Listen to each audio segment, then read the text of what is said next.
میں نے جو متعدد مواقع سے آیات مبارکہ آپ کو سنائی کہ ہر جگہ پر چوٹی کی چیز صبر ہے، آخری چیز جو بیان ہوتی ہے وہ صبر ہے۔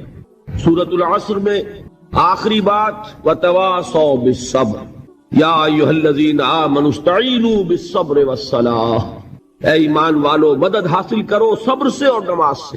ان اللہ مع الصابرین، اللہ تعالیٰ صبر کرنے والوں کے ساتھ ہے۔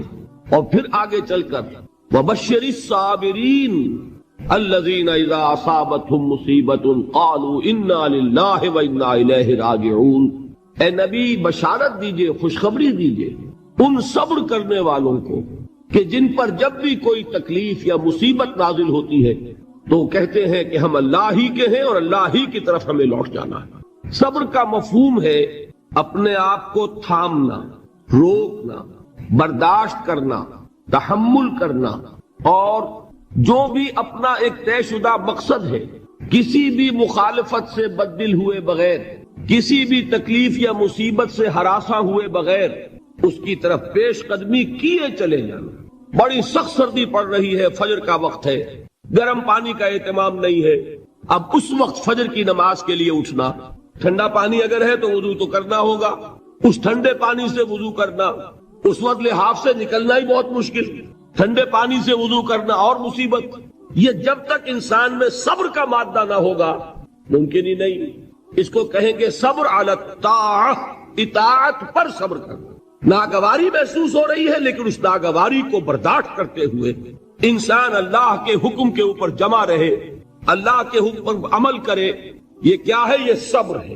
اگر یہ صبر نہیں ہے تو ظاہر بات ہے کہ انسان اللہ کے اس حکم پر عمل نہیں کر سکے۔ صبر کا مادہ نہیں ہوگا تو آپ کام نہیں کر سکیں گے۔ اور اسی کا ایک دوسرا رخ ہے، جب آپ دعوت حق کے لیے کھڑے ہوں گے پہلا قدم کیا آتا ہے؟ استہزاء، تمسخر، مذاق اڑانا، جس کی میں مثال اب دینا چاہتا ہوں محمد الرسول اللہ صلی اللہ علیہ وسلم کی شخصیت سے۔ دیکھیے ہم کیا اور ہماری بساط کیا، ہم کیا مبلغ ہوں گے، کیا داعی ہوں گے، ہمارے اپنے دامن پر داغ ہوتے ہیں، لیکن یہ کہ محمد الرسول اللہ کے دامن پر کوئی داغ تھا؟ ان کو تو سارے مکے والے الصادق الامین کہتے تھے، نہایت محبوب شخصیت تھے، ان کے لیے تو جا صادق جا الامین یہ الفاظ سننے میں آتے تھے، آنکھوں کا تارا۔ لیکن جب آپ نے دعوت اب شروع کی، اب قرآن مجید میں دیکھیے کسی نے کہا مجنون ہو گئے، دماغ خراب ہو گیا، پاگل ہو گئے، اجی شاعر ہے، کچھ شعر جوڑ لیتے ہیں ہم پر دھوس جماتے ہیں۔ کسی نے کہا ساحر ہے، کچھ جادو سیکھ لیا ہے، یہاں تک کہ ایسے بدبخت بھی پیدا ہوئے، قرآن میں ہے ساحرون کذاب، سحر کرنے والا جادوگر نہایت جھوٹا۔ یہ الفاظ کہے جا رہے ہیں کس کی شان میں؟ محمد الرسول اللہ صلی اللہ علیہ وسلم۔ قرآن میں نقل کیا گیا یا ایھا الذی نزل علیہ الذکر انک لمجنون۔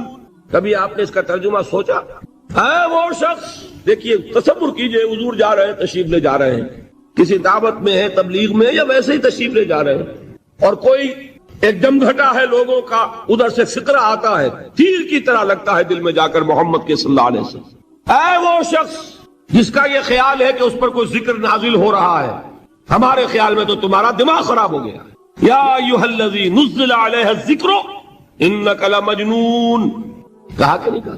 اور یہ نہ سمجھیے کہ حضور صلی اللہ علیہ وسلم کے قلب مبارک کو تکلیف نہیں ہوتی تھی۔ میں قرآن سے ثابت کروں گا، میں کہیں کوئی کہانیاں بیان نہیں کرنا چاہتا۔ قرآن نے کہا ہے وَلَقَدْ نَعْلَمُ أَنَّكَ يَضِيقُ صَدْرُكَ بِمَا يَقُولُونَ، اے نبی ہمیں خوب معلوم ہے صلی اللہ علیہ وسلم کہ جو کچھ یہ لوگ کہہ رہے ہیں اس سے آپ کا سینہ بھجتا ہے، یہ جو گھٹن ہوتی ہے، صدمہ ہوتا ہے۔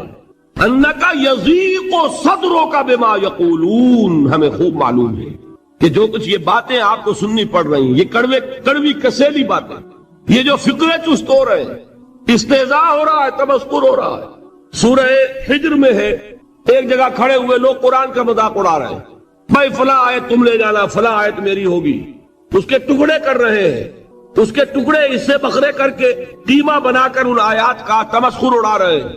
ایک جگہ قرآن مجید میں مذکور ہے کہ فرشتوں کا مذاق اڑ رہا ہے۔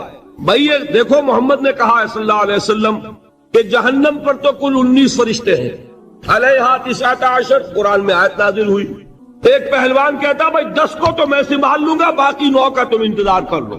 یہ باتیں آ رہی ہیں حضور کے کانوں میں۔ کلام الہی کے ساتھ کیا سلوک ہو رہا ہے، مجھ پر کیا فقرے چست کیے جا رہے ہیں، مجھ پر جس طریقے سے استہزاء اور تمسخر کا رویہ اختیار کیا گیا ہے، دل بھچ رہا ہے، دل میں صدمہ ہے۔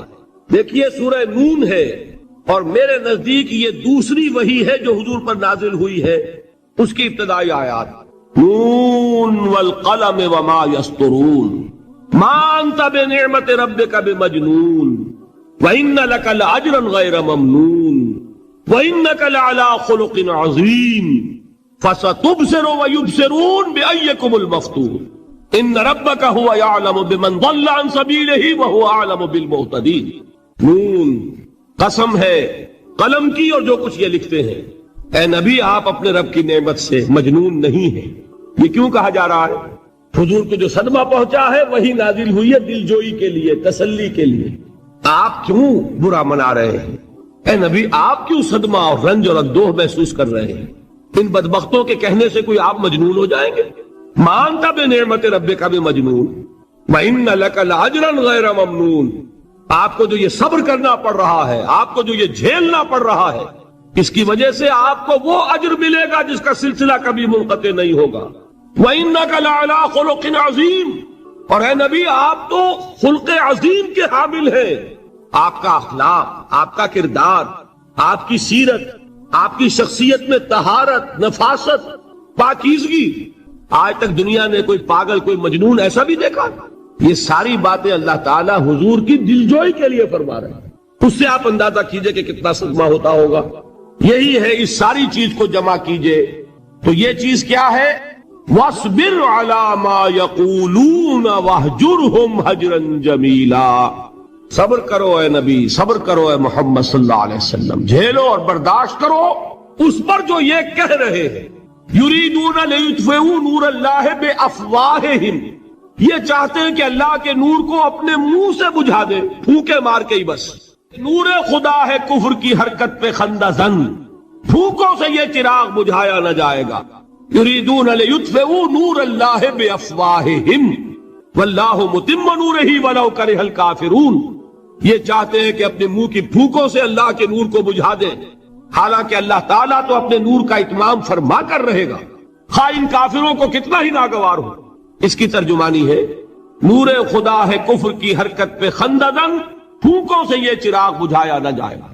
یہی وجہ دیکھیے مکی صورتوں میں خود نبی اکرم صلی اللہ علیہ وسلم کو اتنے مختلف پیرایوں میں صبر کا حکم دیا گیا۔ کچھ مثالیں میں دے چکا ہوں، وَلِرَبِّكَ فَاصْبِرْ، اسی طریقے سے وَاصْبِرْ كَمَا صَبَرَ أُولُو الْعَزْمِ مِنَ الرُّسُلِ، اے نبی صبر کیجئے جیسے کہ صبر کیا ہمارے اولو العزم رسولوں نے۔ وَاصْبِرْ وَمَا صَبْرُكَ إِلَّا بِاللَّهِ، اے نبی صبر کیجئے اور آپ کا صبر تو اللہ ہی کے سہارے ہے۔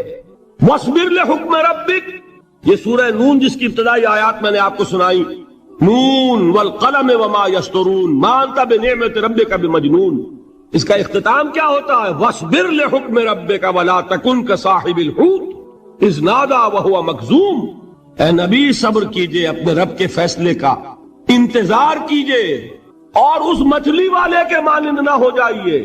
مچھلی والا کون؟ حضرت یونس علیہ السلام۔ مچھلی والے نے اپنے دینی حمیت اور غیرت جو تھی اس کی وجہ سے اللہ کے حکم کا انتظار نہیں کیا، اپنی قوم کو چھوڑ کر چل دی۔ نبی کا، رسول کا یہ معاملہ ہوتا ہے جیسے کہ آپ کو معلوم ہے کوئی افسر ہے کسی حکومت کا، وہ اپنی پلیس آف ڈیوٹی کو نہیں چھوڑ سکتا، he must stick to his place of duty. بڑے افسرز کے لیے تو یہ بہت بہت اہم بات ہے۔ تو اے رسول، جہاں آپ کو ہم نے تعینات کیا ہے آپ وہاں سے ہل نہیں سکتے کہ ذرا مخالفت ہوئی، لوگوں نے فکرے چست کیے اور آپ کہیں اور چل دیے، دفع ہوئیے، یہ بات نہیں سننا چاہتے میں کسی اور کو سناؤں گا، ہو سکتا ہے نا؟ ہم تو کرتے ہیں نا یہ، اس لیے کہ ہمیں تو اللہ نے کہیں تعینات تو نہیں کیا نا۔ اگر ایک جگہ کے لوگ بات نہیں سنتے، چلو بھائی ہم کہیں اور جائیں گے، وہاں بات سنائیں گے۔ لیکن رسول کا معاملہ ہوتا ہے جو اس کی پلیس آف اپائنٹمنٹ ہے، he cannot leave his place without the express permission of Allah subhanahu wa ta'ala۔ آپ نے یہ سنا ہوگا، سیرت کی تقاریر میں پڑھا ہوگا کہ مدینے کی طرف ہجرت کی اجازت حضور نے تمام صحابہ کو دے دی، خود منتظر رہے جب تک کہ اللہ کی طرف سے اجازت نہیں آ گئی۔ حضرت ابو بکر پوچھتے رہتے تھے حضور اجازت آ گئی کہ نہیں؟ نہیں ابھی نہیں آئی۔ حضور اذن آ گیا؟ نہیں آیا، ابھی نہیں آیا۔ حبشہ کی طرف سب کو بھیج دیا، اجازت دے دی جو جانا چاہے چلا جائے۔ حضور کی صاحبزادی جو حضرت عثمان کے نکاح میں تھی وہ بھی ہجرت کر رہی ہے، لیکن حضور تو نہیں گئے۔ رسول نہیں چھوڑ سکتا اپنی جگہ کو، یہاں تک کہ تمام تقریباً صحابہ چلے گئے، حضور رہ گئے، حضرت ابو بکر رہ گئے، حضرت علی رہ گئے، اور حضرت ابو بکر پوچھ رہے ہیں بار بار اجازت آئی یا نہیں؟ نہیں ابھی نہیں آئی۔ حضرت عائشہ نے واقعہ بیان کیا کہ ایک روز اچانک دوپہر کے وقت ہم نے دیکھا کہ حضور نے اپنے پورے جسم کو ڈھانپا ہوا ہے، چہرے کو بھی کپڑے میں ڈھانکا ہوا ہے اور تشریف لا رہے ہیں۔ یہ اس میں تعجب کی بات یہ کہ عرب میں آج بھی آپ کو معلوم ہے کہ یہ چیز جو ہے ان کی روایات کے خلاف ہے کہ دوپہر کے وقت کوئی کسی سے ملنے جائے۔ یہ وقت جو ہے قیلولے کا ہے، آرام کا ہے، تو این ٹھیک دوپہر کے وقت تشریف لائے حضور۔ آپ نے آ کے حضرت ابو بکر سے فرمایا کہ اجازت آ گئی ہے۔ حضرت ابو بکر نے بہت خوش ہو کر ایک بات کہی، حضور میں نے 2 اونٹنیاں تیار کی ہوئی ہیں۔ یعنی اب آپ وہ تو سوچتے تھے نا شاباش ملے گی کہ میں نے تیاری کی ہوئی ہے، میں نے 2 اونٹنیوں کو خوب کھلا پلا کے فربا کیا ہوا ہے، بڑی توانا ہے تاکہ ہم تیزی کے ساتھ سفر کر سکیں۔ حضور نے توقف کیا، فرمایا ہاں ٹھیک ہے، 1 اونٹنی میں استعمال کروں گا لیکن میں اس کی قیمت ادا کروں گا۔ حضرت ابو بکر کی آنکھوں میں آنسو آ گئے، روتے ہوئے کہا حضور مجھ سے یہ مغایرت، کیا یہ جان اور مال کسی اور کے لیے ہے؟ آپ مجھ سے بھی کہہ رہے ہیں میری اونٹنی جو ہے وہ بھی بلا معاوضہ آپ کو بولنے فرما رہے ہیں۔ یہ ہے محمد الرسول اللہ کی غیرت اور حمیت کا بات۔ اب دیکھیے ایک بات عجیب ہے، یہ ربط اپنے ذہن میں رکھیے، اللہ تو صبر کی تلقین کر رہا ہے اپنے رسول کو، اور رسول یہی تلقین کر رہے ہیں اپنے صحابہ کو، صبر کرو، جھیلو، برداشت کرو، ہاتھ مت اٹھانا، کوئی جوابی کارروائی نہیں ہوگی، بلکہ اپنے اوپر جھیلو جو کچھ جھیلنا ہے، ڈٹے رہو، پیچھے مت ہٹنا، یہ صبر ہے، لیکن ہاتھ اٹھانے کی اجازت نہیں۔ چنانچہ اب ذرا چشم تصور سے دیکھیے، ابو جہل اس نے جو بدترین روش اختیار کی، وہ ایک خاندان تھا حضرت یاسر، ان کی اہلیہ حضرت سمیہ اور ان کے فرزند حضرت عمار رضی اللہ تعالی عنہم۔ یہ غلام نہیں تھے، حضرت سمیہ تو کنیز تھی لیکن یاسر غلام نہیں تھے۔ ان کی کہانی یہ ہے، واقعہ یہ ہے کہ یہ بہت نیک آدمی تھے یاسر، یمن کے باشندے۔ انہیں کو خواب میں بشارت ہوئی کہ نبی کا ظہور ہونے والا ہے مکے میں، جاؤ شاید ان کے قدموں تک پہنچ جاؤ۔ یہ یمن سے ترک وطن کر کے مکے آ گئے۔ ابو جہل کا ایک چچا تھا، بہت شریف النفس انسان، اس کے ساتھ معاہدہ کیا حلیف بن کر، اور وہ مکے میں رہنے لگے۔ اس لیے کہ یہ نوٹ کر لیجئے، مکہ اس وقت ایک قبیلے کا شہر تھا، صرف قریش، یا قرشی رہ سکتا تھا وہاں یا قرشی کا حلیف، کہ اگر تو کسی قرشی نے آپ کو امان دی ہوئی ہے تو آپ رہ سکتے ہیں مکے میں، ورنہ نہیں، یا تیسرے قرشی کا غلام، غلام تو ملکیت ہی ہے اس کی، جیسے بھیڑ بکری ہے کسی قرشی کی اسی طرح اس کے غلام ہے۔ یہ 3 کیٹیگریز تھی انسانوں کی مکے میں۔ اسی کو نوٹ کیجئے کہ جو بیچارے غلام تھے وہ سب سے زیادہ ستائے گئے، اس لیے کہ غلاموں کے تو حقوق ہی کوئی نہیں تھے۔ بلال غلام تھے، ابو فقی غلام تھے، زنیرہ ایک کنیز تھی، ان کو جو ماریں پڑی ہیں اس کا آپ کو معلوم ہے۔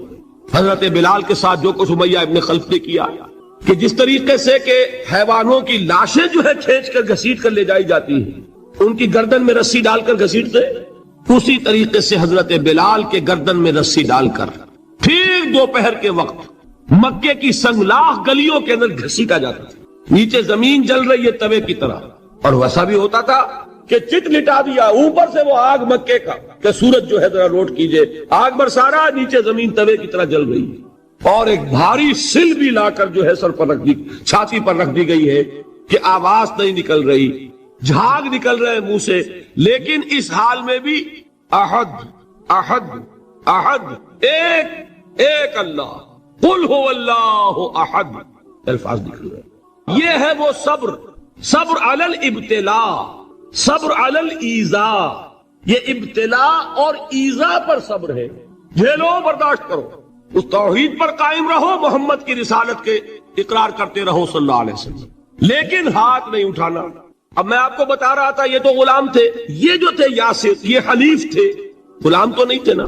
البتہ وہ ابو جہل کے چچا کی کنیز تھی یہ سمیہ، انہوں نے اجازت لے کر ان سے نکاح کر لیا، یہ تو کنیز رہے گی۔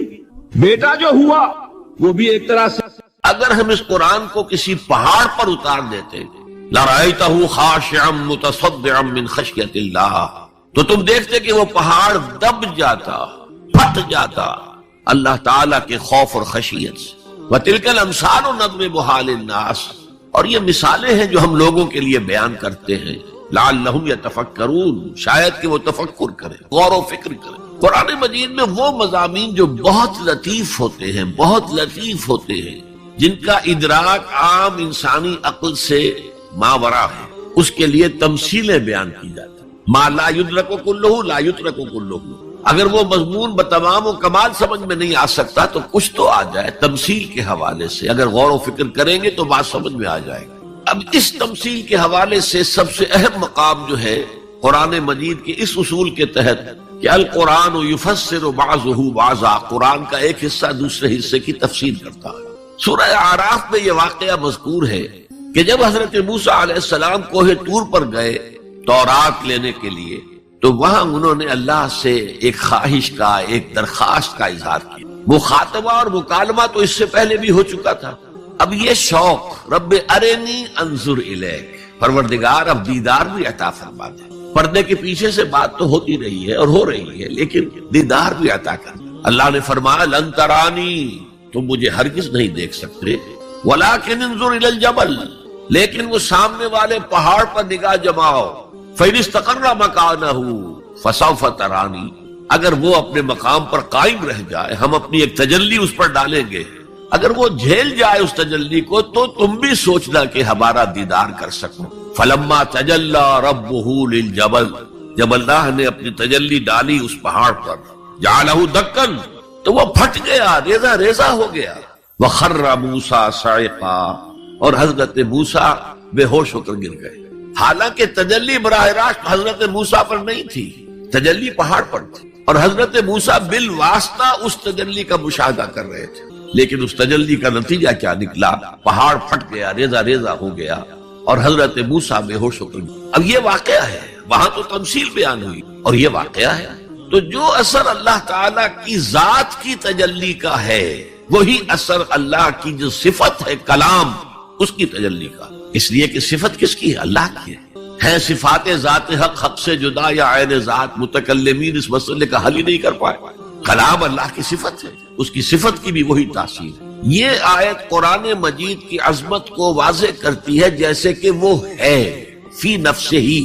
اب دیکھیے کوئی چیز بہت عظیم ہے، بہت عظیم ہے، بہت عظیم ہے، اگر مجھے اس سے کوئی فائدہ نہیں تو مجھے اس سے کوئی دلچسپی نہیں ہوگی۔ تو اب جو دوسرا مقام میں آپ کو سنا رہا ہوں، یہ سورہ یونس کی 2 آیات، یہ ترتیب میں نوٹ کرا چکا ہوں، 1 آیت، 2 آیتیں، 4 آیتیں، 6 آیتیں، 8 آیتیں۔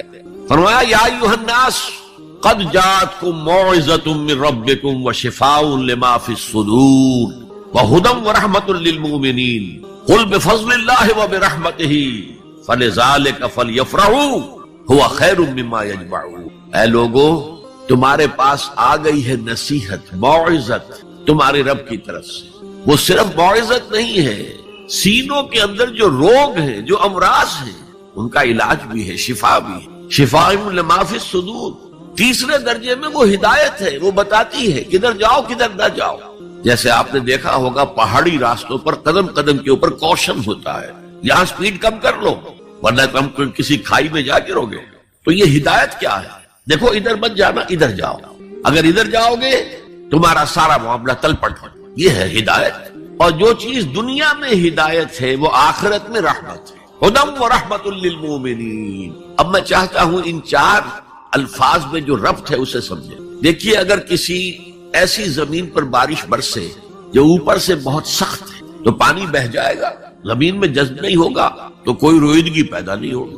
اگر دل سخت ہے تو قرآن مجید ان پر کوئی اثر نہیں کرے۔ اس کے لیے سب سے پہلے موعظہ کی ضرورت ہے، واعظ کی ضرورت ہے، نصیحت کی ضرورت ہے، تاکہ دل نرم پڑ جائے۔ انسانی دل جب سخت ہوتے ہیں تو ان کی سختی چٹانوں سے زیادہ ہوتی ہے۔ سورہ بقرہ میں فرمایا ثم قست قلوبکم فہی کالحجارۃ او اشد قسوہ۔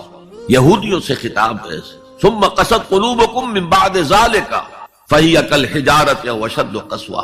اے بنی اسرائیل، تمہارے اس طرز عمل کے نتیجے میں تمہارے دل سخت ہو گئے اور اب وہ پتھروں سے زیادہ سخت. لہذا سب سے پہلے ضرورت کیا ہے؟ دل کی زمین کو نرم کیا جائے، اس میں ہل چلایا جائے. یہ کام ہے موعظہ کا، وعظ کا، نصیحت کا. ہمارے معاشرے میں کسی زمانے میں وعظ کا بڑا رواج تھا. آج کل یہ چیز ختم ہو، بلکہ وعظ کو گھٹیا بات سمجھا جاتا ہے. بھائی کوئی عقلی بات کرو، کوئی علمی بات کرو، تم تو وعظ کہہ رہے ہو. گویا کہ وعظ گھٹیا چیز ہے. نہیں، وعظ سے دل میں رقت پیدا ہوتی، نرمی پیدا ہوتی. تو قرآن مجید ہی سب سے بڑا موعظہ ہے. ہم نے بدقسمتی سے کیا کیا، جب وعظ کہے جاتے تھے تب بھی مثنوی مولانا روم سے، ضعیف احادیث سے، واعظ دستان زنو افسانہ بند. واعظ بڑے اونچے اونچے ہاتھ چلا کر اور افسانہ جو ہے بیان کر رہا ہے، لیکن اس کا حال کیا ہے؟ از خطیب و دیلمی گفتار اوست، با ضعیف و شاذ و مرسل کار اوست.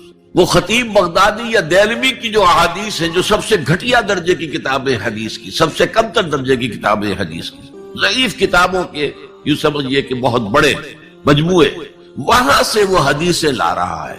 الضعیف و شاذ و مرسل کارے، ضعیف حدیث، شاذ حدیث، مرسل حدیث سے وہ بیان کر رہا ہے. قرآن سے اس کا کوئی تعلق. قرآن مجید سب سے بڑا واعظ ہے. یا ایھا الناس قد جاءتکم موعظہ. یہ دل کو جب نرم کرتا ہے تو پھر اس میں جذب ہوتا ہے. یہ سیکنڈ سٹیپ ہے اس کا. اور جب دل میں جذب ہوگا تو دل کے اندر کی بیماریوں کو دور کر دے گا. دل کے اندر کی بیماریاں کون سی ہیں؟ تھرومبوسس نہیں، انجائنا نہیں، وہ اور ہیں. وہ دل کی بیماریاں جن کے لیے قرآن شفا ہے، وہ ہے تکبر، حسد، حب مال، حب دنیا، حب جاہ، حب شہرت. یہ ہیں وہ چیزیں کہ جو اصل ہیں، جو دل کے امراض ہیں. ان سب کو جڑ سے نکال کر پھینک دے گا قرآن حکیم. یا ایھا الناس قد جاءتکم موعظۃ من ربکم وشفاء لما فی الصدور. وہ ہدن، اور وہ ہدایت ہے. انفرادی زندگی کے لیے بھی ہدایت ہے، اجتماعی زندگی کے لیے بھی ہدایت ہے. کبھی اگر سورہ فاتحہ پر آپ غور کریں، جو ہماری نماز کا جزو لازم ہے، تو ہم پہلے کہتے ہیں الحمدللہ رب العالمین الرحمن الرحیم مالک یوم الدین ایاک نعبد و ایاک نستعین. یہ ہدایت تو ہمیں پہلے ہی ملی ہوئی ہے. پھر جو ہم کہتے ہیں اہدنا الصراط المستقیم، اللہ کو ہم نے پہچان لیا، اسے رب العالمین مان لیا، اسے رحمان مان لیا، اسے رحیم مان لیا، اسے روز جزا کا حاکم مطلق مان لیا. تو اب کون سی ہدایت رہ گئی؟ ہدایت تو آ گئی. اب اصل ہدایت جو درکار ہے وہ ہے جو ریلیونٹ ہے آج کے دور میں، جو اجتماعی نظام ہے انسانوں کا. اس کے لیے انسان بالکل بے بس، اس کی عقل جو ہے اجتماعی نظام عدل قائم نہیں کر سکتی. انفرادی طور پر نیکی اور بدی کا علم میرے اور آپ کے نفس کے اندر ودیعت شدہ ہے. وَنَفْسٍ وَمَا سَوَّاهَا فَأَلْهَمَهَا فُجُورَهَا وَتَقْوَاهَا. یہ موجود ہے، لیکن یہ کہ معاشرتی نظام میں عورت اور مرد کے درمیان کیا توازن ہو، ان کے حقوق و فرائض کا توازن. دنیا میں کیا ہوتا رہا ہے اور ہو رہا ہے آج بھی. یا عورت جوتی کی نوک کے برابر ہے، کوئی اس کی حیثیت نہیں، بھیڑ بکری کی طرح ملکیت ہے، اس کے کوئی حقوق نہیں. اور یا عورت کلوپیٹرا بن کر پورے ملک کی قسمت کا بیڑا غرق کرتی ہے. انسانوں کے شانہ بشانہ ہو کر وہ در حقیقت خاندانی نظام کو برباد کرتی ہے. ان دونوں کے درمیان توازن کیسے قائم کیا جائے؟ اب آپ سوچئے، تجزیہ کیجئے. اگر مرد سوچے گا، نظام بنائے گا، تو وہ اپنے احساسات سے تو واقف ہے، عورت کے احساسات و جذبات سے تو واقف نہیں ہے. عورت نظام بنائے گی تو وہ اپنے احساس و جذبات سے واقف ہے، وہ مرد کے احساسات و جذبات سے واقف نہیں ہے.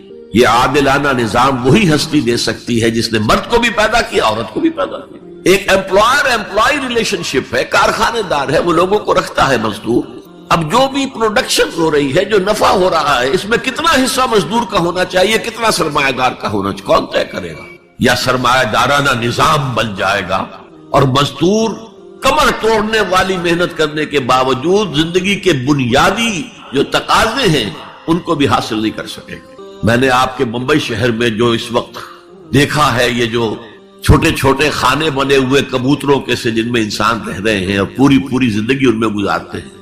یہ انسان، جبکہ اونچے اونچے محل موجود ہیں، بڑی بڑی عمارتیں موجود ہیں، ایکڑوں پر پھیلی ہوئی کوٹھیاں موجود ہیں. یہ ہے ننگا کیپٹلسٹک نظام، ننگا اوریم. اسی کا رد عمل تھا جو کمیونزم کی شکل میں ظاہر ہوا. ایکویلٹی ہونی چاہیے، لیکن اس کمیونزم نے شکل اختیار کر لی ون پارٹی ڈکٹیٹرشپ.